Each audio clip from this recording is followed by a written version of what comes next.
Assalamualaikum warahmatullahi wabarakatuh. Sebelumnya, perkenalkan nama saya Eni Nur Aini, NIM 21110101020041.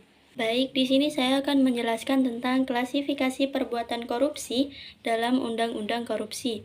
Bentuk-bentuk perbuatan korupsi menurut Undang-Undang Nomor 31 Tahun 1999 tentang Pemberantasan Tindak Pidana Korupsi sebagaimana telah diubah dengan Undang-Undang Nomor 20 Tahun 2001 tentang perubahan atas Undang-Undang Nomor 31 Tahun 1999 tentang Pemberantasan Tindak Pidana Korupsi dapat diklasifikasikan sebagai berikut.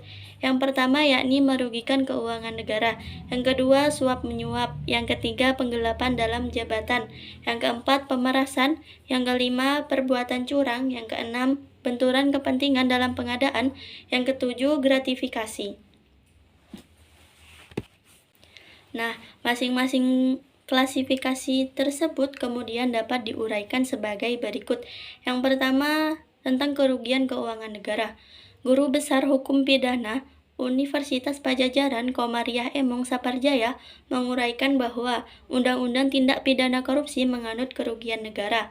Artinya, suatu tindakan otomatis dapat dianggap merugikan keuangan negara apabila tindakan tersebut berpotensi menimbulkan kerugian negara. Dalam Pasal 2 Ayat 1 Undang-Undang Korupsi mengatur bahwa setiap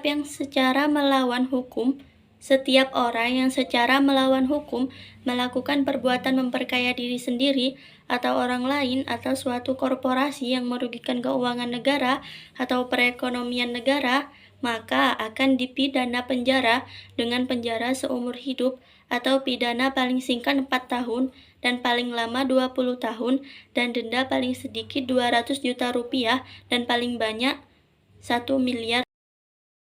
Kedua yakni suap menyuap. Contoh perbuatan suap dalam Undang-Undang Korupsi dan perubahannya diantaranya diatur dalam Pasal Undang-Undang Nomor 20 Tahun 2001 yang berbunyi 1.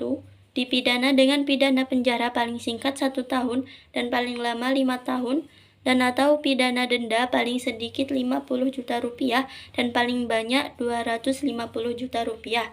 Yang kedua, bagi pegawai negeri atau penyelenggara negara yang menerima pemberian atau janji sebagaimana dimaksud dalam ayat 1 huruf A atau huruf B dipidana dengan pidana yang sama sebagaimana dimaksud dalam ayat 1. Yang ketiga yakni penggelapan dalam jabatan.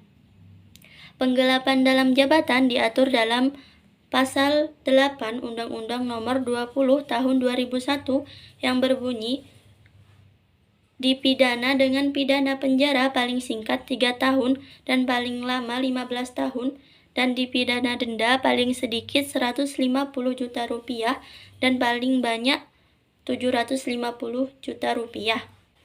Menurut R. Susilo dalam bukunya Kitab Undang-Undang Hukum Pidana KUHP, penggelapan adalah kejahatan yang hampir sama dengan pencurian.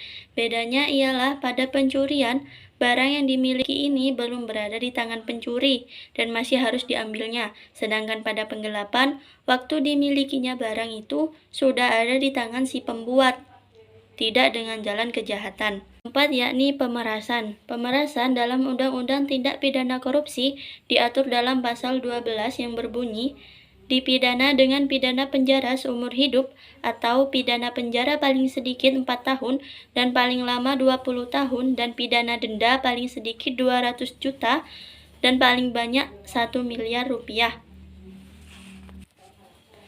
Pemerasan dalam Undang-Undang Tindak Pidana Korupsi berbentuk tindakan.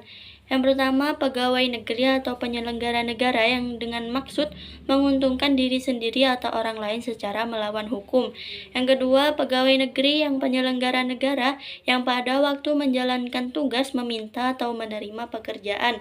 Yang ketiga, yakni pegawai negeri atau penyelenggara negara yang pada waktu menjalankan tugas telah menggunakan tanah negara yang di atasnya terdapat hak pakai.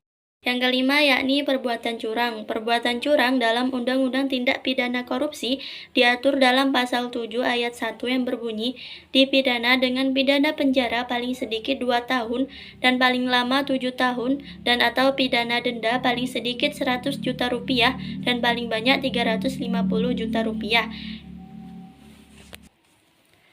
Perbuatan curang dalam Undang-Undang Tindak Pidana Korupsi dan perubahannya diantaranya berbentuk 1. Pemborong ahli bangunan yang pada waktu membuat bangunan atau penjual bahan bangunan yang pada waktu menyerahkan bahan bangunan melakukan perbuatan curang. Yang kedua, setiap orang yang bertugas mengawasi pembangunan atau menyerahkan bahan bangunan sengaja membiarkan perbuatan curang di atas. Yang keenam yakni benturan kepentingan dalam pengadaan. Benturan kepentingan dalam pengadaan dalam Undang-Undang Tindak Pidana Korupsi diatur dalam pasal 12 yang berbunyi dipidana dengan pidana penjara seumur hidup atau pidana penjara paling singkat 4 tahun dan paling lama 20 tahun dan pidana denda paling sedikit 200 juta rupiah dan paling banyak 1 miliar rupiah. Benturan kepentingan dalam pengadaan barang atau jasa pemerintah adalah situasi di mana seorang pegawai negeri atau penyelenggara negara, baik secara langsung maupun tidak langsung, dengan sengaja turut serta dalam pemborongan, pengadaan atau persewaan yang pada saat dilakukan perbuatan untuk seluruh atau sebagian ditugaskan untuk mengurus atau mengawasinya. Yang ketujuh yakni gratifikasi. Pidana bagi pegawai negeri atau penyelenggara negara yang menerima gratifikasi adalah pidana penjara seumur hidup atau pidana penjara paling singkat 4 tahun dan paling lama 20 tahun dan pidana denda paling sedikit 200 juta dan paling banyak 1 miliar rupiah. Namun, ketentuan ini tidak berlaku apabila penerima melaporkan gratifikasi yang diterimanya kepada Komisi Pemberantasan Korupsi paling lambat 30 hari sejak tanggal gratifikasi tersebut diterima. Mungkin hanya itu yang dapat saya sampaikan, kurang lebihnya mohon maaf. Wassalamualaikum warahmatullahi wabarakatuh.